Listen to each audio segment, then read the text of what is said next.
Son las 10:33 de la mañana y ustedes nos sintonizan a través de Rumba 98.5 FM en la región del Cibao, a través de Premium 101.1 FM y también en todo el mundo usted puede sintonizarnos a través de la web www.rumba985fm.com y también a través de nuestro canal en YouTube Rumba FM. Saludar a todo este equipo de profesionales de la salud que cada día hacen presencia en este espacio: doctora Mauri García, doctor Roberto Lafontaine, doctor Nelson Rodríguez Monegro, y de manera muy especial los miércoles del corazón con nuestro querido doctor Ángel Rodríguez Monegro. Saludar también al equipo técnico que nos da asistencia cada día aquí en cabina: Isidro Labura e Ismael García. Gracias a ellos podemos llegar hasta cada uno de sus hogares. Buenos días, doctor Amaury García.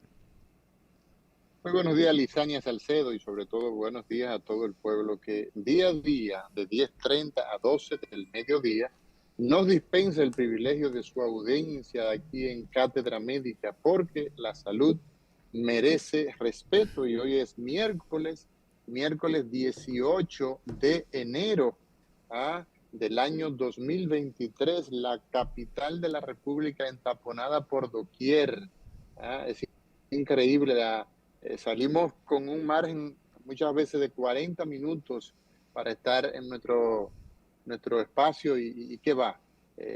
No sé, caramba, cómo nos vamos a dar la tarea de que si hay semáforos funcionando, ¿por qué tienen que poner un agente a entaponar la ciudad? La verdad es que no entendemos cómo es que funciona esto. Bueno, señores, hoy es miércoles donde hablamos con el corazón y del corazón con el doctor Ángel González Medina, nuestro cardiólogo, investigador, profesor de profesores. Estará en el día de hoy. Estaremos conversando sobre la insuficiencia cardíaca, cuando un corazón se torna insuficiente y sobre todo los nuevos conceptos, cómo abordar esta entidad, un corazón que no es suficiente, un corazón que se ha afectado a tal punto que lo declaramos insuficiente. Vamos a ver todas esas esos nuevos conceptos, toda esa información que las ciencias, sobre todo la cardiología, tanto los europeos como los norteamericanos, todos los días del mundo hacen aportes. ¿Por qué? Bueno, porque el corazón es la primera causa, la enfermedad cardíaca y sobre todo la cardioisquemia.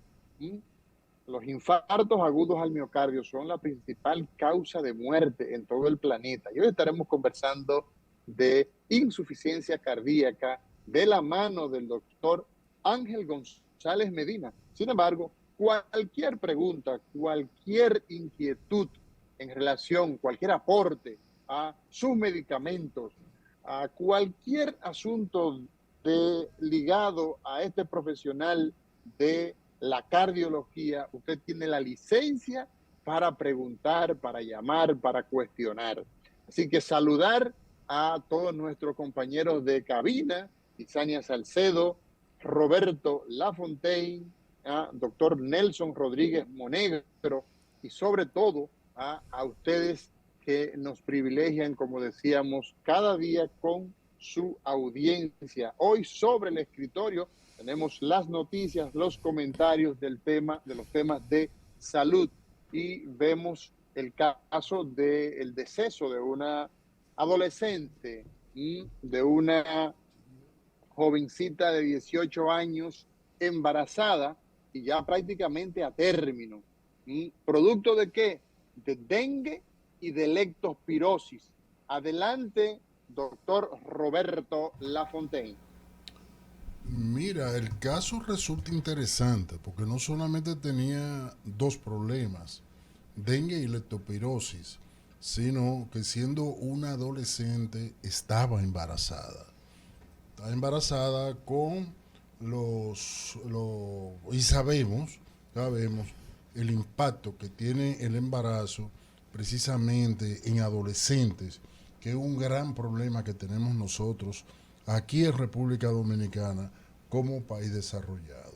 O sea que esto es digno son 3 condiciones que tenía esta joven, que son las 3 dignas de estudio y digno de llamar la atención a todo el sector salud, principalmente a los que se supone que liderean el sector salud, para precisamente abordar este problema, porque, cónchole, el hecho de que una mujer, número uno, haya tronchado el curso de su vida, el desarrollo de su vida para poder ser un ser, o sea, productivo y un ser que se dignifique su condición de ser mujer. Además, por estas 2 enfermedades, leptospirosis, para que el público no se entienda, la leptospirosis viene por la orina de animales, básicamente por ratón, o sea, la mayor parte de las veces, y la otra el dengue. El dengue es una enfermedad que solamente se produce cuando el medio en el cual vive una persona es más propicio para la crianza del mosquito que para la crianza del ser humano mismo. Esto nos llama la atención en este triple sentido. Definitivamente. Bueno, avanzando con las informaciones de hoy sobre el escritorio de Cátedra Médica, la OMS ha hecho un anuncio de un plan que pondrá en marcha para acelerar las vacunas antituberculosis. La Organización Mundial de la Salud anunció en el día de ayer, en el foro de Davos, la creación de un consejo acelerador de vacunas contra la tuberculosis con el fin de facilitar el uso y la aprobación de nuevas armas contra esta enfermedad que mata a más de 1,5 millones de personas cada año en todo el mundo. Doctor Lafontaine. Fíjate, tarde lo ha realizado. Tú sabes la cantidad de personas que han fallecido por tuberculosis, precisamente de los estratos sociales, o sea, pobres, porque es real. Y efectivamente es una enfermedad de la pobreza. De algo sirvió el SIDA, de algo bueno, y es para la formación de estos comités, de estos consejos aceleradores, donde se disponen todos los recursos disponibles de todos los países desarrollados y que se dedican precisamente a la investigación, se encaminan precisamente en este sentido. Ojalá que este sea el anuncio del inicio no del fin de la tuberculosis, porque mientras existan condiciones de desigualdad, mientras existan condiciones de pobreza, va a existir de tuberculosis y todo este tipo de enfermedades, pero por lo menos el inicio de un proceso en el cual se pueda minimizar más la existencia de esta enfermedad. Mira, sin lugar a dudas que los problemas de salud en nuestro planeta se han recrudecido y se ha hecho patente que la falta de prestarle atención, y cuando decimos prestarle atención, decimos de hacer inversiones inteligentes en materia de los compromisos que como países que somos signatarios, por ejemplo, de acuerdos de la Organización Mundial de la Salud, y se realizan entonces acuerdos, se suscriben compromisos, e incluso decimos, nuestro sistema de salud se basa en la estrategia de la atención primaria. Y se escucha tan bonito y se oye esto como un merengue, como un disco rayado. Y todo el mundo repite lo mismo y lo mismo y lo mismo. Pero nosotros hemos hecho retrocesos. A pesar de haber avanzado en algún momento en la lucha contra enfermedades, y sobre todo esas enfermedades que podemos prevenir, que colocando una vacuna podemos nosotros evitarlas, el tema del saneamiento de las aguas, etcétera.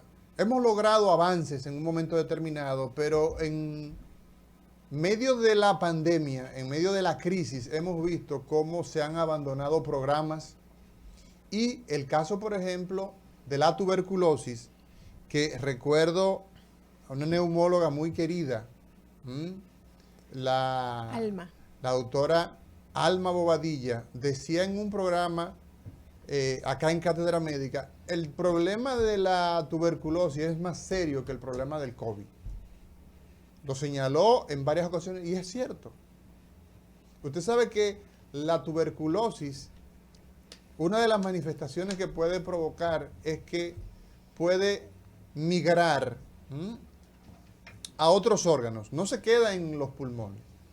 Puede terminar afectando la columna vertebral, provocando fractura de la columna vertebral, dañando la médula espinal y dejando al paciente muchas veces parapléjico, sin capacidad para mover las extremidades inferiores. Entonces, ¿qué ocurre? Cuando tú tienes estrategias donde colocando vacunas, colocando, diseños que ya fueron demostrados hace más de 100 años.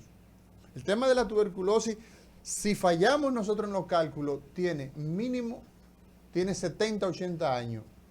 El tema de la tuberculosis ya definido su manejo. Entonces, ¿qué ocurre con esto? Vemos que el abandono de los programas de vacunación, la falta de seguimiento, el reforzar. El tema, por ejemplo, señores, de la ficha familiar. Óigame, eso es una belleza. Está escrito hace 20 años que nosotros tenemos, hace 30 años que nosotros tenemos el concepto de tener una ficha familiar donde usted toca, tum, tum, ¿quién es? La ficha familiar llegó sentado, hacerle una entrevista a esos miembros que están en ese momento, agendar una cita nueva para los que no están. ¿Qué edad tiene usted? 47 años. ¿Y quién vive además de usted acá? Mi esposo, mi esposa. ¿Y cuántos años tiene? 50. ¿Y quién más? Vive la abuela. Y ese esquema, pero viven los niños. Y esos niños entonces, verificar la tarjeta de vacunación, ese esquema de vacunación, eso resuelve la vida de las poblaciones. Pero no hay la voluntad política de darle seguimiento a lo que ya veníamos haciendo. O reforzar, o ver, mira, nos quedamos cortos en esto. Además, las mujeres, por ejemplo, antes se pensaba, hace 10 años atrás se pensaba que la vacuna contra el HPV, el papilomavirus, había un tope de edad. Las niñas tenían que, las primeras investigaciones daban cuenta que había una edad que era, si mi memoria no me falla, hasta los 20, 22 por ahí. Ya una mujer puede vacunarse hasta los 46 años y evitarnos el cáncer cérvico-uterino con esa vacuna.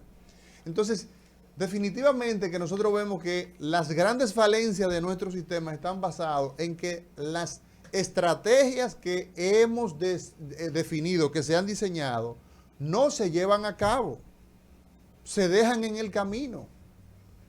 Y los grandes gastos de un sistema que es muy pobre, que no tiene la inversión suficiente, se van en gastos corrientes, en sueldos. O sea, inversión, muy poco. Entonces, ¿dónde vamos nosotros a parar? Mira el caso de esta jovencita, 18 años. Muchachita preñada a los 18 años. Reportada que tenía varios días en un centro de salud privado en Puerto Plata. Y muere con el diagnóstico de dengue, leptospirosis. ¿A quién le creo? O sea, vamos a ver, ¿de qué murió la muchacha? ¿De qué murió? Murió de sociedad. Porque no es posible que una muchacha de 18 años esté embarazada. Pero bueno, ya el embarazo se dio. Pero, ¿cómo se muere una gente de dengue y de leptospirosis? Un mal manejo, evidentemente. Ahí hay un descuido. No estoy hablando de que el médico o sea, ahí hay un problema social.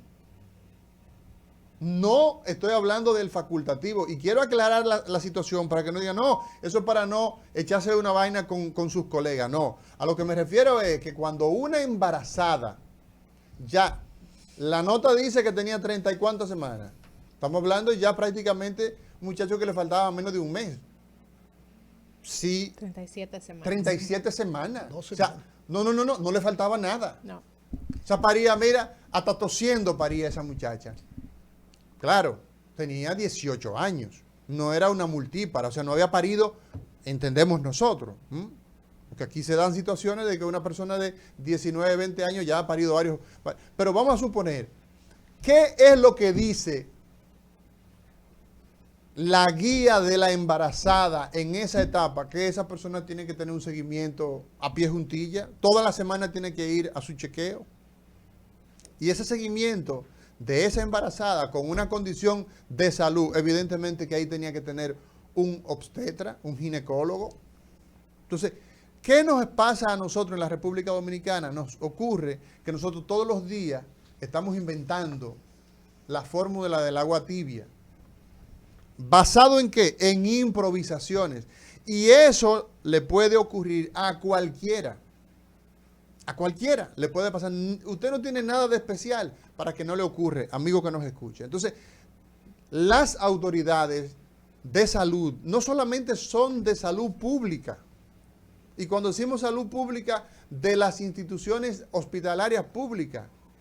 El ministro de Salud es el jefe del sistema sanitario en la República Dominicana, de todo, de la parte pública y de la parte privada y de las ONG. ¿Por qué? Porque las políticas se diseñan y se trazan en esa instancia del Estado Dominicano. Entonces, toda la falencia que hay en nuestro sistema tiene que ver con un problema de diseño. No hemos diseñado lo suficiente. No creo que sea ese el problema. Yo no creo que sea el problema de que nos faltan escritos, de que nos faltan guías. No, señor. Yo les he dicho acá, usted, en su teléfono celular en el que usted chatea mucho, usted busca ahí guía terapéutica. Y usted va a encontrar todo lo que tiene que hacer en las principales enfermedades en la República Dominicana. Todo, te lo dice desde la A hasta la Z. Entonces, ¿qué nos pasa? Nos pasa una pobreza de seguimiento, de supervisión y de actualización. Yo decía que en este país todos los que hacemos medicina debemos estar hablando y conociendo del dengue. Pero también está esa enfermedad que es prácticamente eterna en nuestro país, que es el caso de dengue. Las lluvias hacen que los mosquitos crezcan. Y las mismas lluvias hacen que la orina de las ratas, de los cerdos, se arrastre y se infecta a la gente con estas condiciones. Entonces, eso es un problema serio. Y yo creo que nosotros tenemos que hacer insistencia en esos determinantes sociales también. Los ayuntamientos tienen que encargarse de velar por el saneamiento medioambiental. Entonces, señores, yo pienso que nosotros tenemos muchas enfermedades que nos copan, nos abruman por falta de seguimiento a los programas que ya se han diseñado. Yo no sé si OPS se fue del país, yo no sé. Yo tengo tiempo que yo no escucho a OPS. Yo no sé si es que OPS funciona a partir de la solicitud que hace, o sea, del acompañamiento. Me parece que es así, pero parece que han dejado de consultar a OPS. Entonces yo hace tiempo que no escucho a OPS opinar en los temas que evidentemente es un organismo que es quien alimenta a la Organización Mundial de la Salud de lo que pasa en los diferentes países donde tienen presencia, que prácticamente son todos los países del mundo. 194 países conforman ese grupo de agencias que regionalmente conforman, globalmente conforman la Organización Mundial de la Salud. A nosotros nos toca esa oficina, que es la oficina panamericana. Entonces, yo creo que hay que fortalecer los programas de tuberculosis, hay que fortalecer los programas en términos general de vacuna, hay que fortalecer el esquema que hay de seguimiento a la embarazada. La embarazada tiene una condición especial y sobre todo esos embarazos de altos riesgos, esas niñas que llevan en sí, llevan dentro otro niño. Y eso abre la necesidad de una investigación, porque esa es una muerte materna. Eso entra dentro del capítulo y el concepto de muerte materna. Entonces, evidentemente que nosotros no vamos a bajar los números teniendo situaciones de esta naturaleza. Eso, la verdad es que en cualquier sistema de salud, eso es una crisis. Esa situación es una crisis. Aquí eso se ha hecho normal. Lizania, vemos que los pacientes hemofílicos han entrado. ¿Qué dice la nota? Sí, bueno, el Ministerio de Salud Pública y Asistencia Social ha anunciado la inclusión de 16 nuevos pacientes pediátricos de hemofilia al programa de medicamentos de alto costo. Según indica la nota, harán una inversión de unos 102 millones de pesos en estos 16 niños que han sido integrados al programa de medicamentos de alto costo. Muy bien, yo lo aplaudo, me parece muy bien. ¿Y los otros? ¿Y qué pasa con los no? O sea, ¿qué pasa con el número 17, con el número 20, con el número 40? De cada 5.000 varones aparece un hemofílico. O sea, pudiéramos hacer una regla para saber más o menos cuántos hemofílicos tenemos en el país. Es una enfermedad que es bastante costosa. ¿Por qué? Porque la hemofilia es un trastorno de la coagulación, donde en la sangre hay unas proteínas que son las que definen el proceso de coagulación. Le envían la señal para que se produzca la coagulación. Por ejemplo, para que la gente nos entienda de manera simple. Entonces, ¿qué sucede?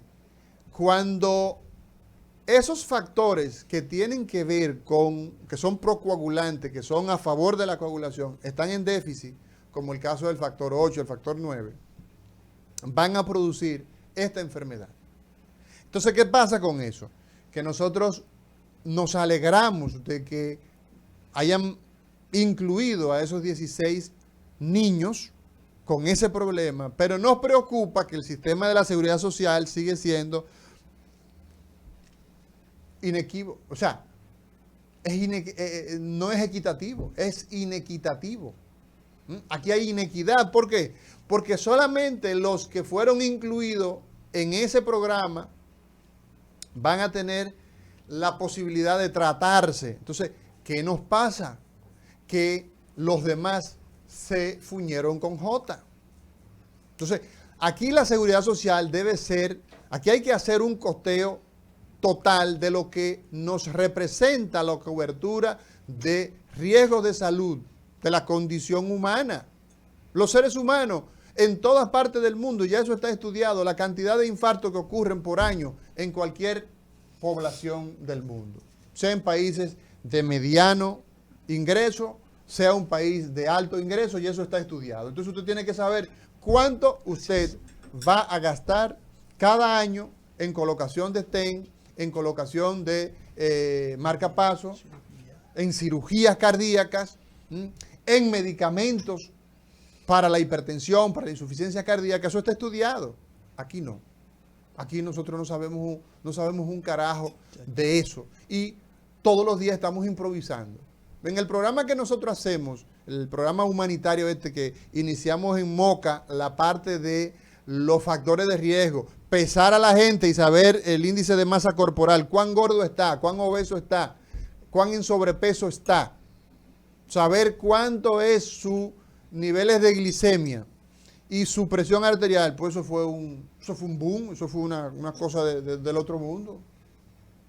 Estábamos descubriendo la fórmula del agua tibia, porque no hacemos atención primaria.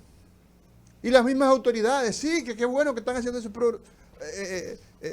pero cojollo frito. Es que eso es lo que se debe estar haciendo en cada calle, en cada manzana, en cada cuadra de la República Dominicana con los famosos croquis, donde se identifique la cantidad de pacientes que hay sanos, para poder, que llegan a la botica popular, a Promesecal, multivitamínico, llegan jarabes de cualquier cosa sin importancia, no llegan antihipertensivos en la calidad que se requieren. Calidad y cantidad. Y cantidad. Entonces tú tienes que a cada rato, una persona de 50 años, ayer me llamaba una mujer de 50 años. 50 años, yo tengo, en 3 años ya yo tengo 50 años, un muchacho de 50 años. ¡Pam! Un ACV. ¿Por qué? Por hipertensión en las nubes. Ayer vi en la consulta como 4 pacientes usando medicamentos, 170, 90 y mucho en la primera toma. En la segunda, de nuevo, 172, un poquito más alta. Hipertenso. Y están usando medicamentos de baja calidad. Entonces, evidentemente que nosotros esos programas los saludamos. Yo le digo, qué bueno, Daniel Rivera, señor ministro, qué bueno que se han incluido estos 16. Pero, ¿y el número 18 y el 20, La Fontaine, despierta? ¿Qué pasa con el número 20, el número 21? ¿Qué respuesta tú le das a eso? O sea, es un sistema que es absurdo. Incluimos 16, pero ¿y los otros 30 y los otros 50, muchachos? Bueno. Porque las estadísticas dicen que de cada 5,000 varones hay un hemofílico. ¿Cuántos hay en la República Dominicana? 1,000 por lo menos. Nosotros tenemos por lo menos ahí 1,000 y pico de muchachos hemofílicos. Entonces tenemos 16. Van para el próximo programa. Pero se van a joder. Bueno. Y una palabra fuerte a esta hora de la mañana. Se llegan. Fíjate, es que hay Para un problema el próximo serio. programa se llegan. Qué difícil. Es que vivimos improvisando constantemente y es muy difícil así avanzar. Pero ven acá, señores, yo me quedo así, ¿verdad? Y verdad me dio sueño. No nos quedamos sin pasaporte. ¿Por qué no quedamos sin pasaporte? Ay, ay, ay. ¿Por qué?